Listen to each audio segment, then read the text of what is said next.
आध्यात्मिक व्यक्ति व्यवस्थाएं नहीं देखता। फिर आध्यात्मिक व्यक्ति को यह लगता है कि चाहे जैसा हो ठीक है, सब में हम राम राम तो भज पाएंगे, हम ठाकुर जी को स्मरण तो कर पाएंगे, जैसी है ठीक है, हमको स्वीकार है।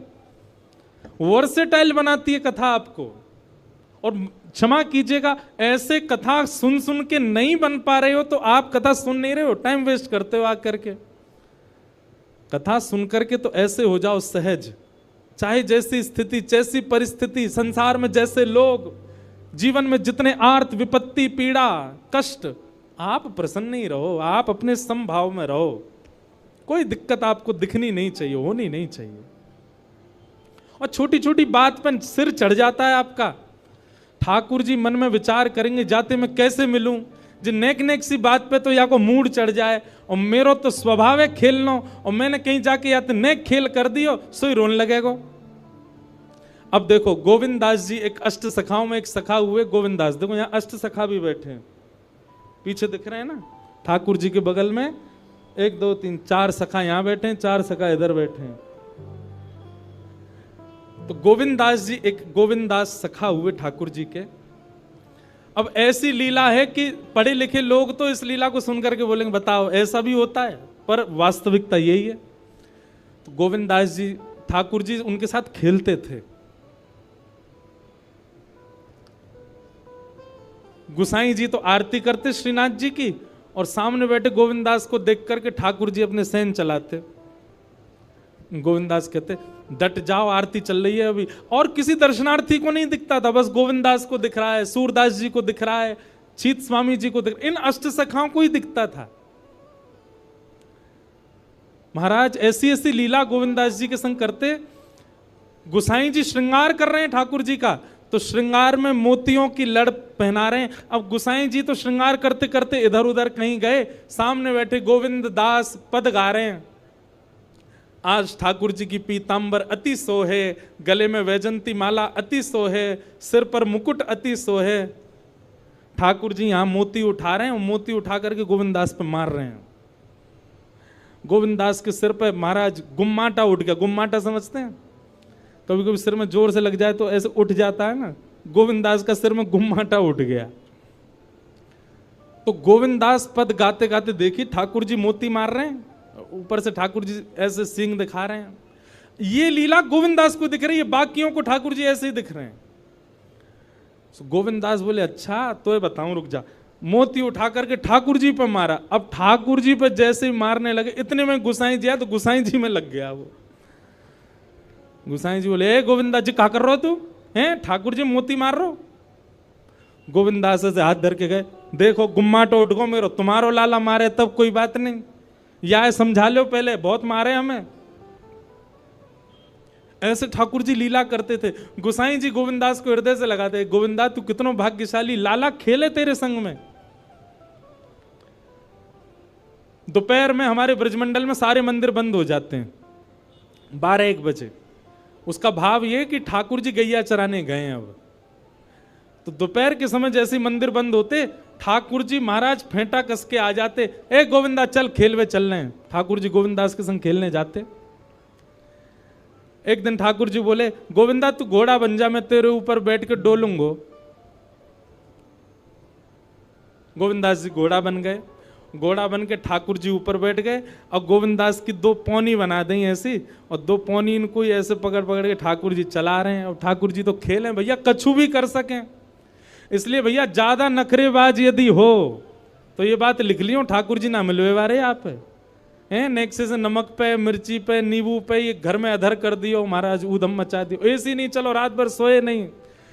इतने अव्यवस्थित यदि हो तो यूं समझ लियो ठाकुर जी नहीं मिलेंगे आपको, क्योंकि ठाकुर जी तो व्यवस्था छीनते हैं, उल्टा करते हैं ठाकुर जी। गोविंद दास के ऊपर बैठ गए और उसको चलाने लगे। अब चलते चलते गोविंद दास रुक गए, और ठाकुर जी बोले ए गोविंदा चल, ए मेरे घोड़ा चल।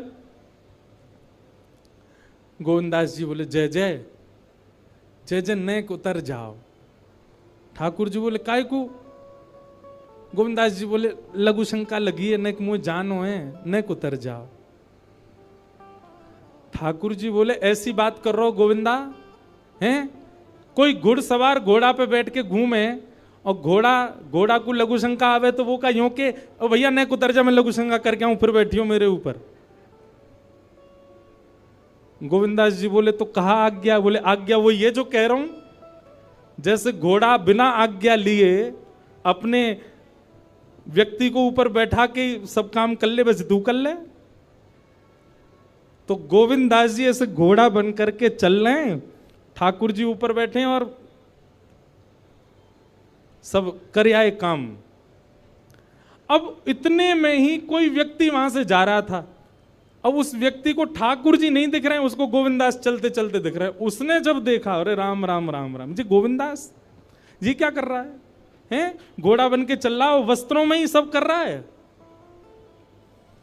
वो दौड़ करके गया और गोसाई जी से जाके शिकायत कर दी। बोले आप गोविंदास को इतना सिर पर चढ़ा रखा है, आप उसको ठाकुर जी के सामने बैठा देते हो, पद गाने की सेवा देते हो, आप इतनी उस पर अनुग्रह कृपा। भैया सुनो, ओ भैया पानी बांटवे बारे सुनो, जे पानी तब बटेगो जब भजन होएगो, कथा में पानी नहीं देनो कोई को। मैं वही भी तो प्यास लग रही है, मोते तो पूछी ना तुमने, जनता में बांट रहे हो।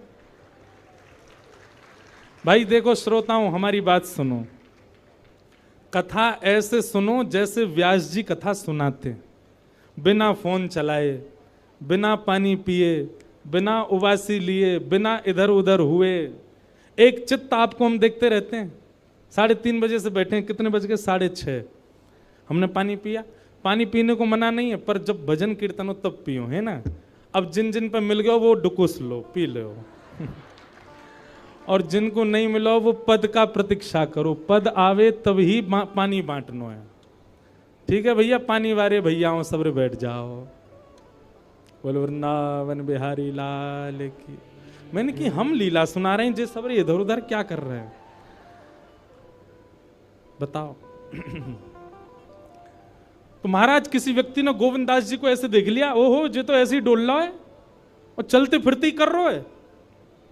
गोसाई जी से जाकर के शिकायत कर दी और गोसाई जी से कही, बोले गोसाई जी आपने गोविंदास को बहुत सिर पर चढ़ा लिया आज। अरे भाई, खड़े होके लघु शंका करना भी मना है शास्त्रों में, वो तो ऐसे बैठ करके चलते चलते कर रहा था, वस्त्रों में ही कर रहा था, इतना अपवित्र, और आप उसको मंदिर की सेवा देते हो। गोसाई जी को सुन करके अच्छा नहीं लगा। शाम को स्नान आदि करके दूसरे वस्त्र पहन करके गोविंदास आए। आकर के आपने गोसाई जी को प्रणाम किया तो गोसाई जी ने मुंह फेर लिया। तो गोविंदास बोले, जय जय, आप नाराज हो हमसे? गोसाई जी बोले, आप आचार विचार सब भूल चुके हैं अपना। आप इस प्रकार से आज कुछ कर रहे थे, मुझे लोगों ने बताया आकर के। गोविंदास जी बोले, आपकी बात है जाए तो मैं बोलूं? बोला हाँ बोलो। बोले मोते मत कहो, अपने लाला को समझाओ। जय हट करके बैठे, जय जिद करे, कहा करूं, कहां तक समझाऊं जाकू मैं। आज मुंह को घोड़ा बना लियो और घोड़ा बना के मेरे 2 पौनी बना के ऐसे ऐसे चला रहे मुँह। तब मैंने इनसे कहीं जय जय को उतर जाओ, मैंने एक लघु शंका कर आऊं, स्नान कर आऊं, फिर बैठ जाइयो। तो मुझे बोले, घोड़ा कभी आज्ञा ले, तू तो मेरा घोड़ा है, ऐसी कर ले। इनकी आज्ञा सो मैंने कियो, मैंने अपनी इच्छा सो नहीं क्यों, नहीं मैं क्यों करूंगा ऐसा। गोविंदास जी की बात सुनकर के गोसाई विठलनाथ जी इतने भावुक हो गए, इतने भावुक हो गए। उस दिन गोसाई जी ने नियम बना दिया, सबको बोल दिया, बोले सुनो आज के बाद गोविंदास कुछ भी करे इसकी शिकायत हमसे मत करना। क्यों? गोविंदास अपनी इच्छा से कुछ नहीं करता, जय जय कराते हैं उससे, ठाकुर जी कराते हैं उससे, इसलिए गोविंदास की। तो ये कथा हमने क्यों सुनाई आपको? ये कथा हमने उन लोगों को सुनाई है जिनके नखरे बहुत हैं, जो देहाभिमान शून्य नहीं है, जिनका देह इतना अभिमानी हो चुका है कि उस देह के अकॉर्डिंग यदि कुछ ना मिले तो वो विचलित हो जाते हैं। उस देह के हिसाब की अगर कोई वस्तु ना मिले तो वो ऐसे हो जाते हैं, मतलब लड़ लेंगे किसी से, कुछ भी कर देते हैं। इतना ज्यादा देहाभिमानी व्यक्ति यदि हो गया, ठाकुर जी उसको नहीं मिल सकते। घर में जो बने प्रेम से पाले, जैसी व्यवस्था मिले प्रेम से सहले, जैसा व्यक्ति मिले, जैसा व्यवहार मिले, जैसा आपके साथ होवे, सबको स्वीकार कर लेवे। ठाकुर जी वास्तव में ठाकुर जी विपरीत स्थिति देख के आपको चेक करते हैं कि ये अब विचलित होगा कि नहीं। हमारा विचलन ठाकुर जी को संकेत कर देता है कि हम उनके योग्य नहीं हैं। इसलिए भैया परीक्षा आने पर सिर पकड़ के वही बालक बैठता है जो पढ़ता नहीं है, लेकिन जो पढ़ा लिखा बालक होता अच्छे से, जिसने अध्ययन किया, वो तुरंत कलम उठा के लिखना शुरू कर देता है। ऐसे ही आध्यात्मिक व्यक्ति है। आध्यात्मिक व्यक्ति कथाओं में जाकर के सत्संग सुनकर के वो इतना देहाभिमान शून्य हो चुका है कि जीवन में आने वाली विपरीत अवस्था रूपी परीक्षा उसको देख करके वो सिर पे हाथ नहीं धरता, परेशान नहीं होता, उसका हल करता है, उससे निवृत्त होता है। इसलिए कथा सुनने के बाद कथा ने आपको स्वीकार किया, इसका एक प्रमाण यह है कि फिर आपके साथ जो हो आप उसमें विचलित नहीं होइएगा। अगर आप विचलित होते हैं, अगर विचलन आपके चित्त में आ जाती है, तो इसका मतलब अभी कथा सुनने में, भक्ति करने में, भजन करने में कहीं चूक आप कर रहे हो। सूरदास जी का एक बहुत अच्छा पद है, पूरा मुझे अभी याद नहीं, मैं एक दिन सुनाऊंगा, एक पंक्ति सुना दूं। सूरदास जी कहते हैं, जैसे राखो तैसे रहूं, जैसे राखो तैसे रहूं, जानत हो सुख दुख सब जन के। आप सब जानते हो ठाकुर जी, मैं अपने आप क्यों बताऊं आपको कि मुझे क्या दीजिए क्या मत दीजिए। जानत हो सुख दुख सब जन के, मुख से कछु न कहो, जैसे राखो तैसे रहूं। लिख लीजिएगा, भक्ति आपको स्वीकार करना सिखाती है। परिस्थिति, व्यक्ति, वातावरण सबको स्वीकार करना सिखा देती है। आप हर स्थिति में रमने लग जाते हो, फिर आप विचलित नहीं होते। और कहीं विचलन होती है तो आपकी भक्ति में कहीं चूक है। इसलिए भैया ठाकुर जी के लायक बनो, और ठाकुर जी के लायक बनने के काजे हर प्रकार की स्थिति को सही है, सह लीजिए। तो ज्ञान और वैराग्य भक्ति भागवत से प्राप्त होंगे, और भागवत आपको ऐसे मॉडिफाई कर देगी कि फिर आपको फिर संसार की किसी स्थिति, परिस्थिति, व्यवस्था, अव्यवस्था से कोई फर्क नहीं पड़ेगा। आप सम हो जाओगे, हर स्थिति में प्रसन्न रहने लग जाओगे। कथा ऐसा निर्माण करेगी। तो नारद जी महाराज को कहा सनत कुमारों ने कि तुम भागवत की कथा कराओ, भागवत की कथा से ज्ञान और वैराग्य युवा हो जाएंगे। तब नारद जी ने पूछा, भागवत की कथा कैसे करानी चाहिए, कहां करानी चाहिए, किससे करानी चाहिए। तब यहां पर सनत कुमारों ने एक एक बात बताई। बोले, सबसे पहले सुंदर बैठने की व्यवस्था करो, जितने ज्यादा से ज्यादा वैष्णव कथा में आ सकें उतना ज्यादा से ज्यादा प्रचार प्रसार करो। कथा कराना कैसे चाहिए सुनो, सब नियम बताएं भागवत जी में। दूसरा, एक सुधी व्यास को ढूंढो। व्यास कैसा होना चाहिए? बोले विप्र होना चाहिए। सबसे पहली बात, ब्राह्मण होना चाहिए। देखिए, एक बात हम आपसे निवेदन करें, इस मंच से हम बोल सकते हैं, हम कोई जातिवाद पर नहीं बोल रहे, हम तो और बोलते हैं कथा में कि जात पात पूछे नहीं को, हरि को भजे सो हरि को हो। पर कथा कहने के लिए, कथा सुनाने के लिए वक्ता जो हो वो कम से कम विप्र हो। क्यों? क्योंकि आप यदि विप्र से कथा नहीं सुनेंगे तो कथा बहुत कुछ करती है। आपके पितरों को मुक्त करती है, आपके पितरों को निवृत्त करती है, आपके संचित पापों को नष्ट करती है। वो एक विप्र के द्वारा ही हो पाएगा, जो जनेऊ पहनता हो, जो त्रिकाल संध्या करता हो, जो शिखा धारण करता हो, जिसके अंदर विप्र के लक्षण हैं।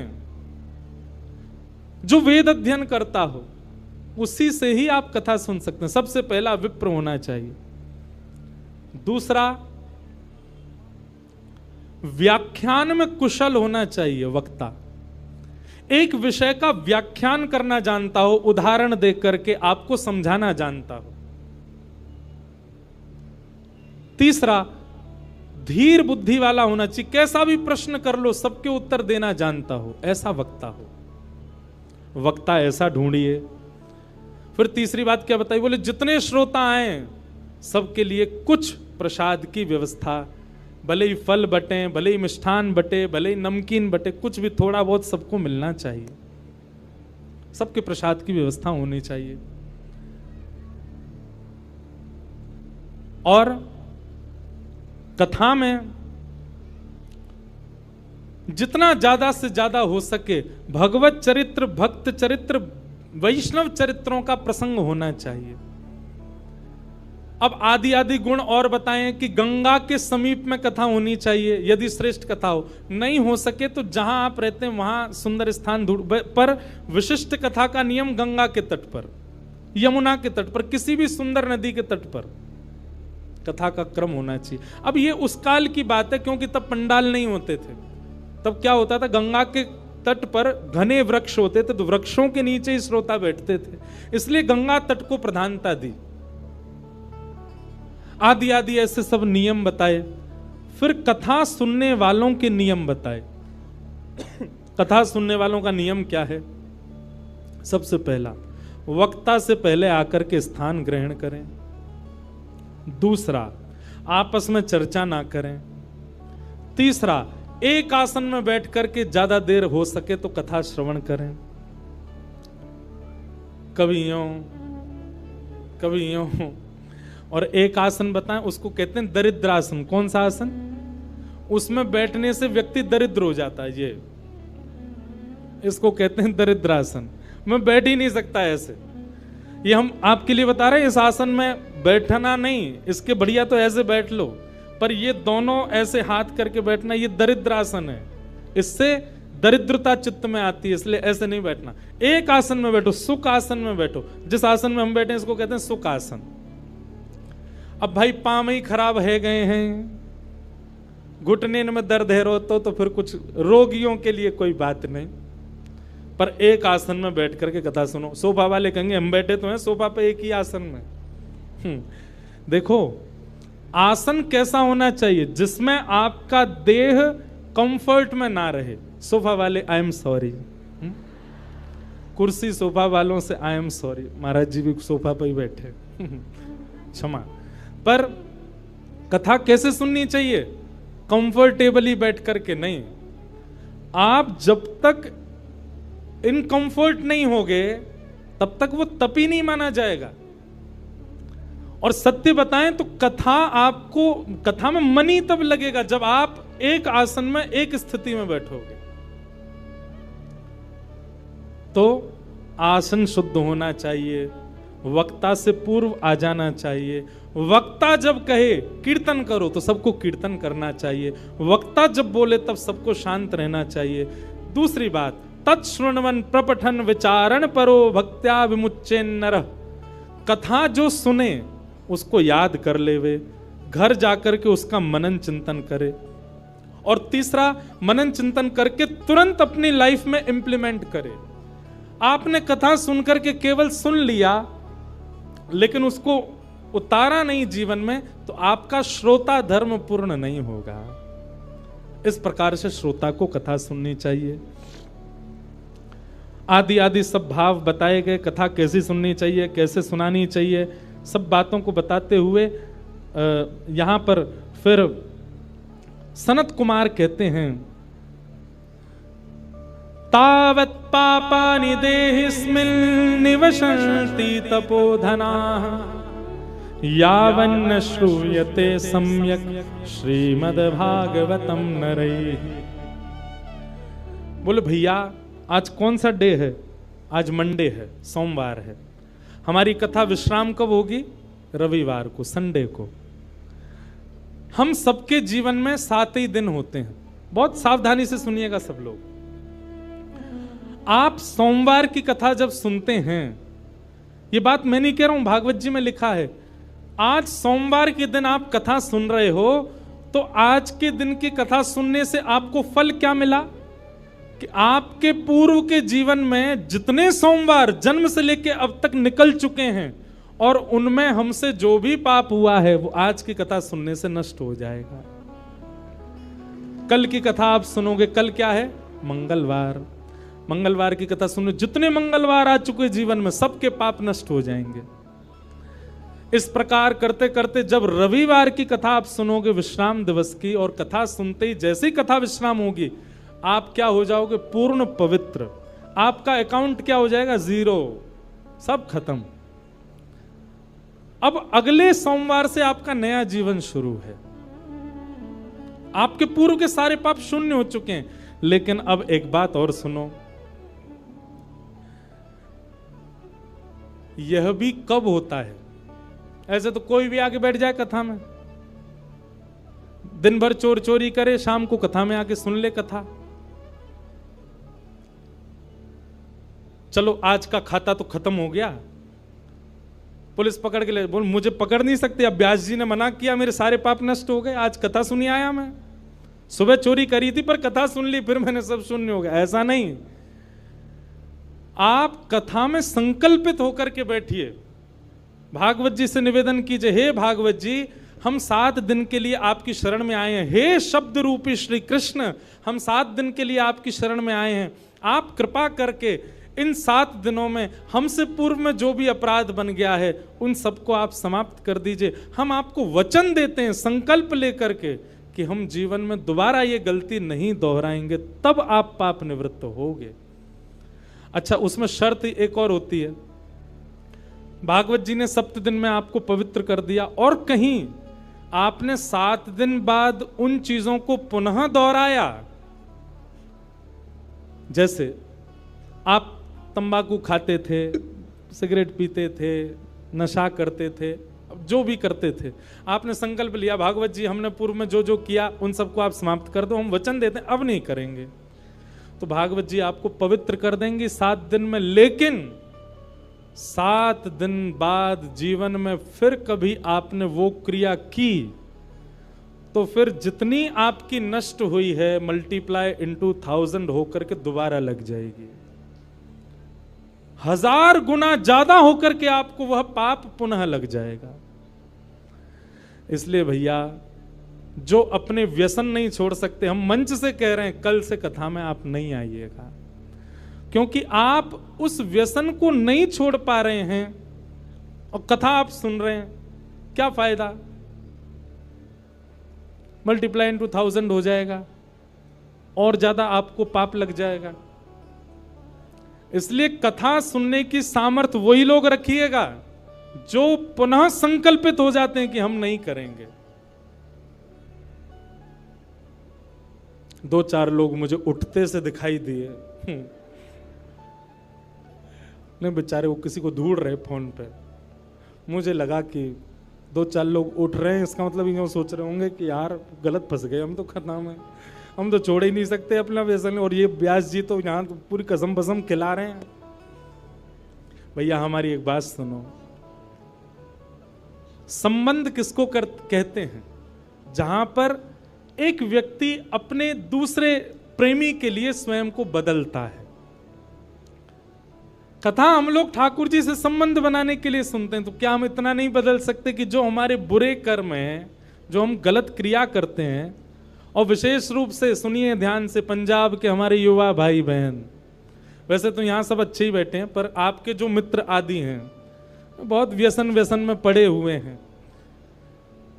पंजाब सबसे समृद्ध प्रांत है भारत का। जैसे शरीर में सारे पार्ट्स आपके ठीक हैं, पर माइंड खराब हो जाए तो सबको खराब करने की सामर्थ्य केवल माइंड में है। ठीक वैसे ही भारत के अनेक प्रांत हैं, पर भारत का सबसे समृद्ध प्रांत पंजाब है। इसका मतलब भारत की बहुत सी इकोनॉमी पंजाब के लोगों से चलती है। बिजनेस में देख लो, इंडस्ट्री में देख लो, गायकी में देखो, हर जगह पंजाबी आगे हैं। यहाँ के लोग ही अपना खान पान और व्यसन नहीं छोड़ेंगे तो पूरे भारत पर उसका इम्पैक्ट पड़ेगा। इसलिए हमारी युवाओं से प्रार्थना, जो जो कथा में बैठे हैं अपने अपने सखा सखीन को पकड़ के लाओ कथा में और उनको सुनवाओ, और जब कथा सुन लेना वो पूरी 7 दिन, तब उनको ये वाली बात बताना, बोले अब तेने अगर पाप किया तो 1000 मल्टीप्लाई हो जाएगा। पहले ही बता दी तो डर के मारे आएगा ही नहीं, वो कह देगा वायरल हो गया मैं नहीं आ सकता। तो कथा आपको पवित्र करेगी। तावत पापानि देहेस्मिन्, पाप तब तक आपके शरीर में रहेगा जब तक आप कथा पंडाल में नहीं आए। कथा पंडाल में आती पाप सारे भाग जाते हैं, पर कब? जब श्रोता संकल्पित हो जाता है। ऐसी भागवत की कथा के बारे में बताया। और इस प्रकार अब ये कथा भक्ति ज्ञान वैराग्य की पुष्टता के लिए हो रही थी। तभी उस सभा में भक्ति महारानी अपने दोनों पुत्र के साथ आ गई, और दोनों पुत्र जो कि वृद्ध हो चुके, कथा में आते ही नवीन एव स्वरूपनी, नया स्वरूप हो गया, पकी हुई दाढ़ी बिल्कुल चली गई, बिल्कुल युवा हो गए दोनों, ज्ञान और वैराग्य। भक्ति महारानी देख करके नृत्य करने लगी। भक्ति सुतौ तौ तरणौ गृहीत्वा प्रेमैक रूपा सहसा विरासीत्। श्री कृष्ण गोविंद हरे मुरारे नाथेति नामानि मुहुर्वदन्ति। भक्ति ज्ञान वैराग्य दोनों तीनों नृत्य करने लगे, युवावस्था में आ गए, और कहा महाराज बड़ी कृपा, इस कथा ने वो कर दिया जो कोई नहीं कर पाया। ज्ञान वैराग्य जो वृद्ध हो चुके थे दोनों युवा हो गए। भक्ति अपने युवा पुत्रों को देख करके प्रसन्न हो गई। तो भागवत जी क्या करती हैं? भक्ति ज्ञान वैराग्य को चित्त में युवा करती, उनको, वो सोए हुए हैं उनको जगा देती हैं। कई बार कथा सुनने के बाद ऐसा भी हो सकता है कि 7 दिन में आपको इतना वैराग्य हो जाए कि आप घर वालों से कहो हम तो महाराज जी के संग ही जा रहे हैं, हमको नहीं रहना चंडीगढ़ में। वैराग्य आ गया है चित्त में, अब नहीं रहना हमको, महाराज जी की सारी लिस्ट आ गई, कथा की पीछे चल देंगे इनके। ऐसा वैराग्य आपको आ सकता है, पर वो वैराग्य नहीं है। वैराग्य किसको कहते हैं? सबके बीच में रहो और बीच में रहते हुए भी किसी को भी अपने ऊपर हावी मत होने दो। 56 भोग आपके सामने पर आपकी जीव में पानी ना आवे, ये वैराग्य है। असंख्य सुंदरी नारियां आपके सामने पर आप अपने ऊपर वश करके बैठे हो, ये वैराग्य है। अनंत सुंदर पुरुष आपके सामने आ गए पर आप अपने बिल्कुल विरक्त भाव से वहां अपने मन को वश में करके बैठे हैं, ये वैराग्य है। ऐसा वैराग्य कथा दिलाती है। तो भक्ति ज्ञान वैराग्य पुष्ट होते हैं कथा सुनने से। इस प्रकार भागवत जी का प्रथम महात्म सत्र सुनाया गया। भागवत जी के दूसरे महात्म सत्र में धुंधुकारी की कथा बताई गई, जो कि अपने माता पिता की निंदा करता था, मारता पीटता था, उसको भी भागवत जी ने पवित्र कर दिया। इस प्रकार भागवत जी का महात्म सुनाया गया। ऐसे महात्मा को हम बारंबार प्रणाम करते हैं। बोलो वृंदावन बिहारी लाल।